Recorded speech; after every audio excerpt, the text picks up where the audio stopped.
7h23, vous êtes sur RMC. Vous avez entendu Thomas Thévenoud, le député, qui nous a présenté son rapport sur la cohabitation taxi et VTC. Réaction immédiate de Yanis Kianski qui est avec nous. Bonjour. Oui, bonjour. Dirigeant fondateur du VTC Allocab. Vous avez 400 chauffeurs.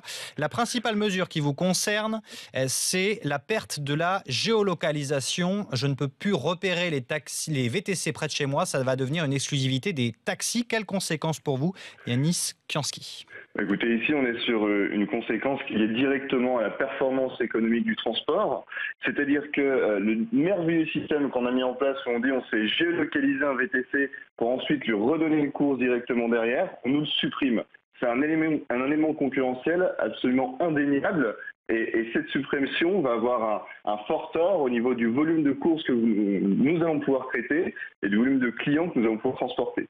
Alors, ça n'empêchera pas que de chez moi, je pourrais toujours, et même dans la rue, avec une application, je pourrais vous commander un VTC. La différence, c'est que je ne pourrais plus repérer s'il y en a un qui est près de chez moi ou non. Voilà, la différence, c'est qu'on a deux types de commandes. On a la réservation à l'avance où on va indiquer une date et une heure. Donc ça, on pourra toujours le faire. Mais de ma compréhension, ce qu'on ne pourra plus faire, c'est réserver un chauffeur dès que possible. C'est-à-dire dire, OK, je souhaiterais avoir le chauffeur le plus proche de moi qui vienne me récupérer. On pourra toujours demander, je voudrais un VTC dans l'immédiat, et puis vous direz, il arrivera dans tant de minutes. Alors voilà, a priori... je vous trouve plutôt, personnellement Yanis Kianski, je vous trouve plutôt épargné dans ce rapport. Par rapport aux demandes qui avaient été formulées, d'un tarif minimum, d'un délai d'attente, tout ça, ça ne touche pas. Alors voilà, le tarif minimum, de toute façon, c'était vraiment une mesure anticoncurrentielle. Le député Thévenoud l'a très bien souligné. Ça n'aurait pas été supporté. C'est pourtant fait en Belgique, 90 € et au Canada, Vancouver, en train d'imposer 50 € de tarif minimum pour les VTC. Donc on aurait pu le faire en France. Alors, je pense que l'autorité de la concurrence aurait encore émis un avis négatif sur cette mesure s'il avait été prise et puis porté au Conseil d'État, nous aurions à nouveau gagné, comme la mesure des 15 minutes. Moi, je voudrais souligner quelques points que le député Thévenoud a mentionnés lors de son interview. Il dit que nous avons suffisamment de taxis en France, en disant qu'en 2007, il y avait 15 000 taxis, aujourd'hui, en 2014, il y en a 20 000. Je ne suis absolument pas d'accord sur le fait qu'il y ait suffisamment de taxis en région parisienne. Aujourd'hui, nous avons 3 chauffeurs taxis ou VTC confondus pour 1000 habitants, contre 9 chauffeurs sur les villes de Londres ou New York.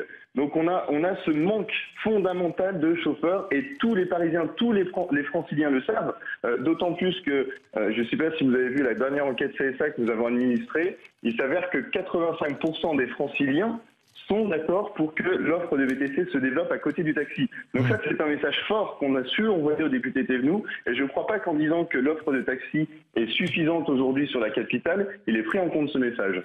Mais je pense que ça vous épargne globalement. Alors, ça nous épargne. Vous savez, il y avait un point sur lequel on voulait insister concernant donc le VTC, c'était le dégel des immatriculations. Aujourd'hui, les immatriculations des nouvelles sociétés de VTC est toujours gelées. C'est-à-dire qu'on a des chauffeurs qui ont passé leur formation, qui ont leur carte VTC et qui ne peuvent toujours pas commencer à pratiquer leur activité parce qu'ils ne peuvent pas s'immatriculer auprès d'Atout France. Et dans son interview, le député Thévenoud ne parle pas du dégel des immatriculations conjointement à la remise de son rapport. Merci Yanis Kianski d'avoir été avec nous, dirigeant fondateur du VTC Allocab, 400 chauffeurs au total. Je vous rappelle qu'à 8h10, nous serons avec la Fédération nationale du taxi pour faire un tour d'horizon de ce rapport et vos réactions 32 16 rmc.fr. Il est 6h26, vous êtes sur RMC.